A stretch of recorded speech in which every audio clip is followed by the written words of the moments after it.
Today on the Tom Kelly Show podcast, we discuss whether or not my CPAP machine is helping me or killing me.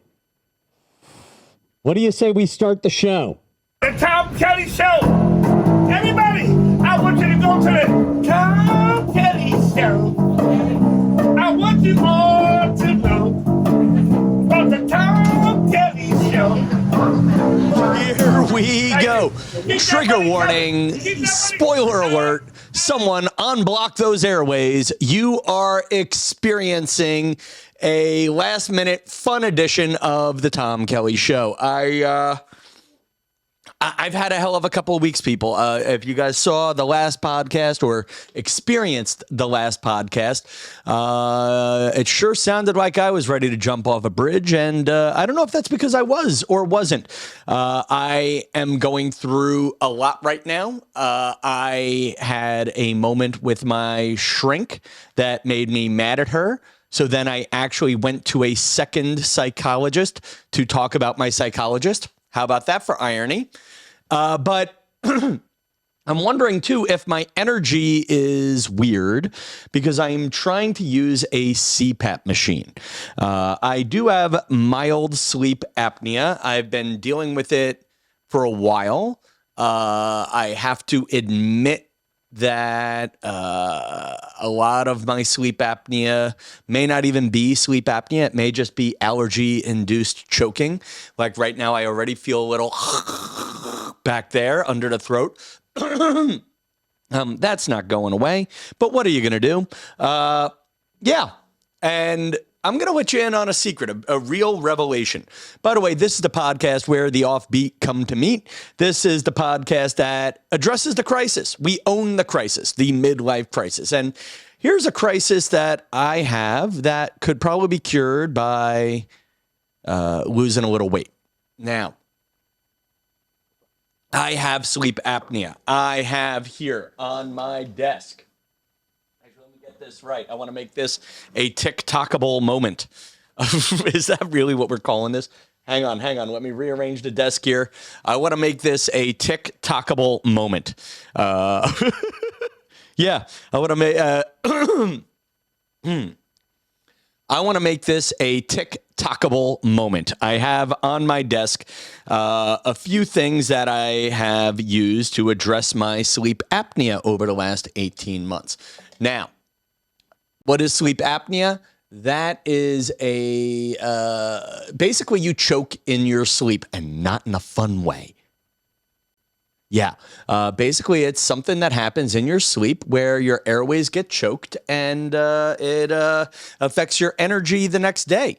And honestly, I get tired, I nap. A lot of that could also be attributed to my weird comedian hours, writing for morning radio shows that start very early in the morning and then wanting to be a comedian late at night, my bad diet, I've gained weight. And here's something I have just realized over the last couple of weeks is we're all looking for a pill that will make us young, good-looking, and healthy again. And the reality is a lot of our problems physically could be solved by getting off our asses. Now, I am going to make the next few minutes about me and me only. If you feel triggered, I guess I'm really giving you a trigger warning. If you feel triggered, I don't know you. I don't know what your life problem is, but I have friends that remind me of me that might fit into this.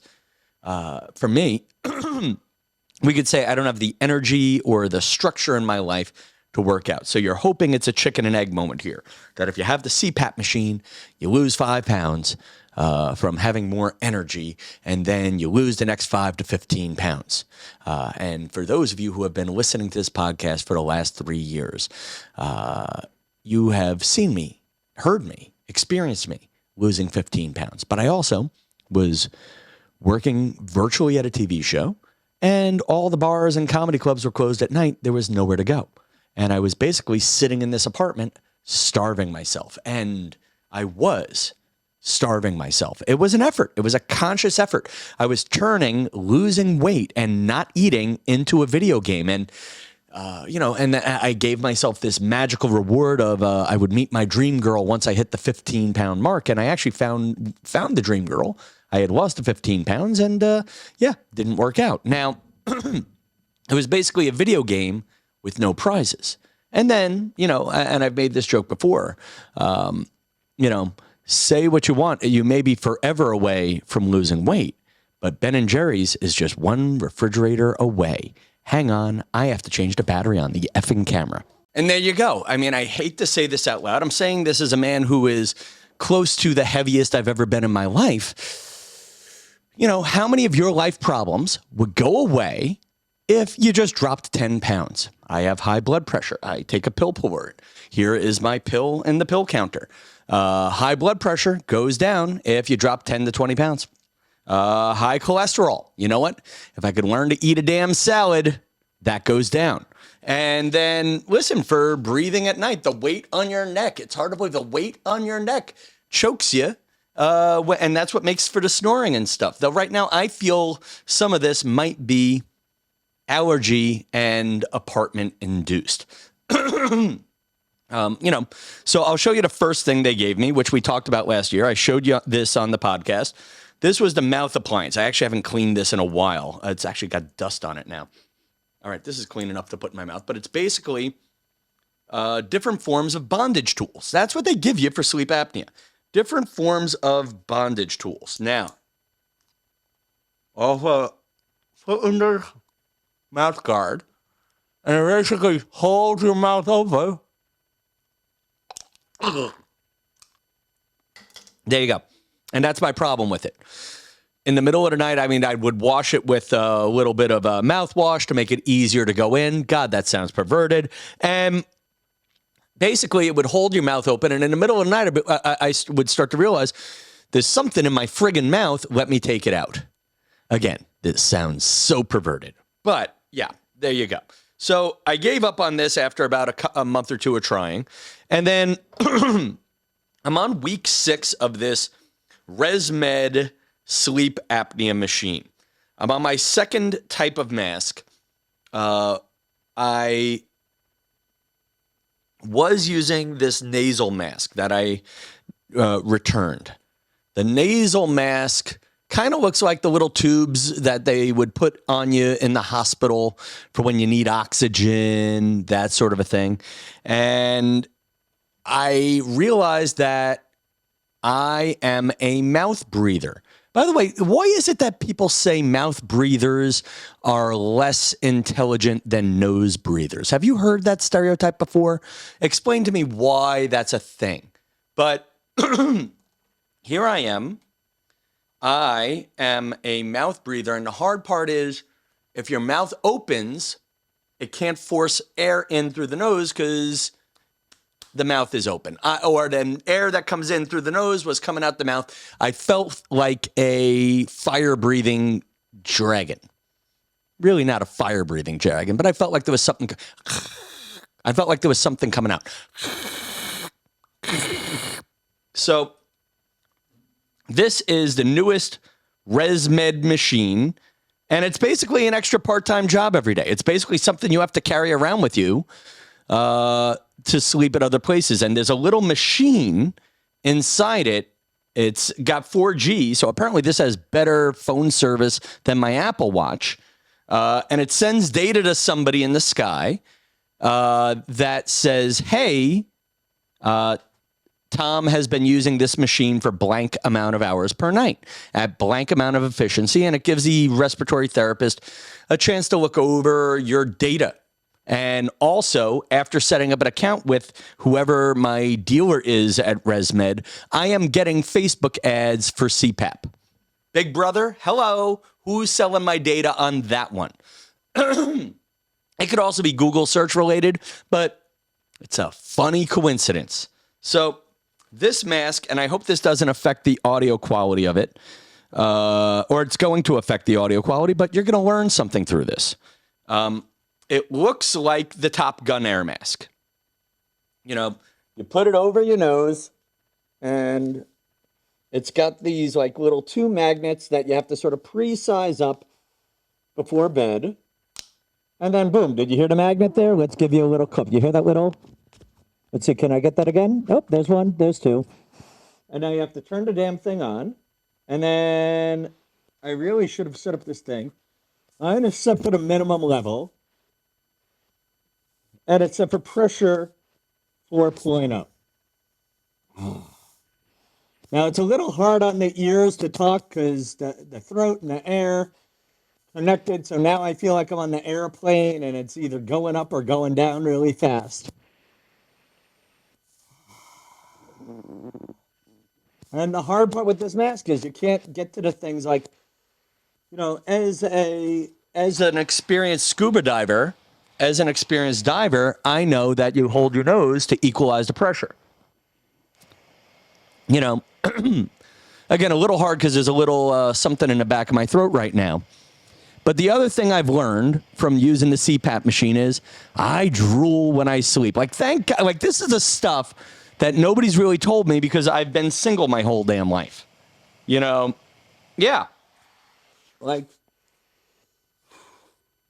Because I've been single my whole damn life, nobody's really told me if I snore. Which, by the way, the respiratory therapist had a great line. Instead of asking, do you have a husband? Do you have a wife? He goes, do you have a sleep partner? Like someone to let you know if you're snoring. Do you have a sleep partner? I mean, what a great word. Who is your sleep partner? You don't have to be effing them. Who are you just sleeping with? Like Bert and Ernie. They're sleep partners. They're best friends who share a room, who sleep in single beds, and they are America's original sleep partners. Just saying, that's a great idea there. There you go. That's a great idea. So here's the deal. This change in my sleeping agitates me. And I don't know if that's part of why I've been prone to higher and stronger emotions, or am I awake? Like, I haven't napped today, and I used this for really 3 hours last night, so do I have to get used to it? And it's not a matter of do I feel attractive in it? I definitely am not. But again, I can feel like if you look at how this cups, like the drool from my mouth is cupping up, and then it kind of like spills on me in the middle of the night and wakes me up. So basically, it's pick your poison, people. How do I want to die? Do I want to die of a heart attack or suddenly getting tired and crashing a car into a tree? Or do I want to die choking in my sleep in the middle of the night? Or do I want to die from the tension that comes with putting on the damn air mask? And here I am now up to, this cost around $500, but it may have been free in insurance. This costs $30 to $100 a month, but a lot of it's covered through insurance. And how much of this would be not necessary at all if I just lost 15 to 20 pounds. But again, the last time I lost weight, it wasn't just, cut the ice cream. I did cut the ice cream. I've actually had the ice cream cut for a while. I'm back on it now, but I wasn't losing. It's okay, Tom. Now you have to eat nothing but carrots and celery for the end of the day. Actually, I think it was Ginger Z said this to me once. And the line was, Tom, if you want to lose weight, you have to trick yourself into loving celery. So thank you for that piece of wisdom, my old friend, Ginger Z. So what else is going on in the Tom Kelly world? I'll do a little bit of wacky topics here because I want to have a fun show. I wanted to do a show about what's going on with the guy who choked the man on the subway, the mentally ill man who was being dangerous. But I wanted to do a fun show instead. And that's one of those podcasts where I have an opinion. I think you'd like, but you have to carefully word it. So maybe that's coming up. And then again, maybe it's not. I am going up to Maine in June, and I don't know why I'm complaining about this because it's nice to be loved, but it's hard to be loved It's why I don't make vacation plans. It's why I don't make plans till the last minute. I have 2 fun days of work that landed on my lap after I planned the working vacation in Maine. And what do I mean by vacation? I will stay in my little beach house and try to get my energy back to normal, with or without a sleep apnea machine, to be determined. But I have some fun, wacky radio topics. My friend Dan says, and I'd love for you guys to, by the way, comment. If you're watching on YouTube, comment if I'm saying something you agree with or disagree with. The smaller the dog, the fancier the town. That's from my friend Dan Brassam. You can tell how fancy a town is based on their ratio of large dogs at the park. More smaller dogs equals fancier. I kind of agree with that. And I've been trying to find the joke. If you're in a town with a lot of big dogs, there is probably a reason why people feel the need to have big guard dogs. And I'm going to argue, if you're in a town with a lot of small dogs, you're in a town where there's a lot of people crazy enough to have been prescribed a comfort dog by their psychologist. There you go. Maybe that could cure my sleep apnea. Instead of this damn sleep apnea machine, maybe if my shrink prescribed a comfort dog and a comfort dog walker and a comfort dog feeder. How great would that be to have insurance so good they pay for your dog walker? These are the things that keep me going in life. All right. I actually have a show in 9 minutes that I got to get going to over at Sheba Mason's Three Monkeys Comedy Room. If you want to do something nice for her, tell her go to Google, write a review about the Three Monkeys Bar, and say you heard about it on the Tom Kelly Show podcast. She actually does a very good job there. I think Jacob Lee Downey went there. But I'll give you one that was turned on to me by Adrienne Bankert, formerly of Good Morning America, and now I think she's on News Nation. It's called the Paradoxical Commandments. The Paradoxical Commandments are a set of guidelines for leading a meaningful and purposeful life. I think a lot of people use the word purposeful to describe Jesus, but whatever it is, they were originally written by a man, Dr. Kent M. Keith. Oh, how weird is it? I hate people who have a last name that sounds like a first name and a first name that sounds like a last name. Keith M. Keith. Kent M. Keith. Oh, God, that's even hard to say. Kent M. Keith. Kent M. Keith. Dr. Kent M. Keith. Dr. Kent M. Keith. Dr. Kent M. Keith. There we go. And by the way, I'm not saying that over and over again because I plan on doing an edit. I just now practice saying, Dr. Kent M. Keith. You try it, folks. If you're alone in a car, try it now. Dr. Kent M. Keith. Anyway, the Paradoxical Commandments, set of guidelines for leading a meaningful and purposeful life, originally written by Dr. Kent M. Keith in 1968 as part of a booklet for student leaders.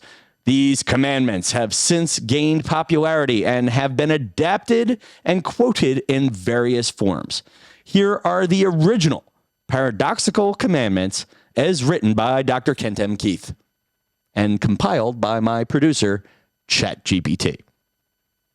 People are illogical, unreasonable, and self-centered. Love them anyway. That also could have been written by Mr. Spock from Star Trek. If you do good, people will accuse you of selfish, ulterior motives. Do good anyway. If you are successful, you win false friends and true enemies. Succeed anyway. Been thinking about that one a lot lately. The good you do today will be forgotten tomorrow. Do good anyway. That's a hard one, especially for Italians who like to keep scorecards. Honesty and frankness make you vulnerable. Be honest and frank anyway. I'm going to argue about that one. Sometimes you could just keep your mouth shut, people. You don't have to lie, but sometimes you could just keep it to yourself. The biggest men and women with the biggest ideas can be shot down by the smallest men and women with the smallest minds. Think big anyway. People favor underdogs, but only follow top dogs. Fight for a few underdogs anyway. Isn't that it, man? We love to build people up and tear them down and watch them come back. What you spend years building may be destroyed overnight. Build anyway. Man, does that just sum up the last 3 years of my career? You know? But build anyway. Destroyed overnight. People need help, but may attack you if you help them. Help people anyway. I always love that. That's one I'm going to give a piece of side wisdom on. There's nothing more dangerous than a drowning man or woman.